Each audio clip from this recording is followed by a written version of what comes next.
Туугандар, мен абдан шок болдум. Бүгүн жума намазда окудук. Жумага киргенде эмнеге мен таң калдым. Имам айтып атса, демек пенденин сөзүндө жараткандын кулагында деп коет го. Аллага жеткен болчу. Алладан келген эскертүү. Az уксаңыздар силер да таң каласыңар. Арашан баккан жигиттер деп, байкелер деп имам катуу сүйлөдү, аябайчы. Каяка баратабыз туугандар, билбейм.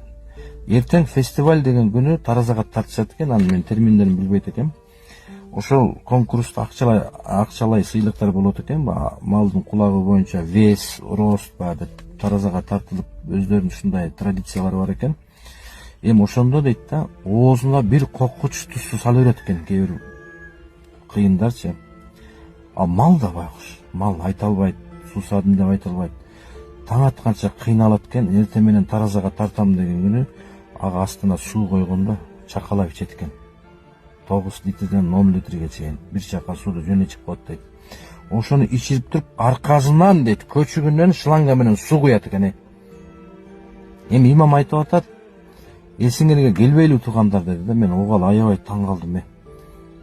Эмне мынча ташборсуңар деди. Эмне мынча малды кыйнайсыңар деди. Аябай обидно туугандар. Айрымдар ушул жерде отурасыңар деди да. Аябай таң калдым да. Кээ бирөө намаз окуйт дейт. Эми мен айтарым дейт да. Ушул жагын кыйын, ушул жактан башыңар иштебей калат дагы, эртең таразага тартам дегенде көчүгүнөн суу куюп туруп, оозунан шланга менен суу куюп туруп, кыйнап малды, анан көз тийбесин деп дем салып коет экенсиңер деп. Дем салып коюшат экен, көрдүңөрбү? 200 да болчу, 200 да. Пайгамбарыбыздын айткан жери бар да. 200 адамдын жаназасына туруш өзү кыйын деген да. Мен ого аябай таң калдым. Малды эмне мынча кыйнайсыңар,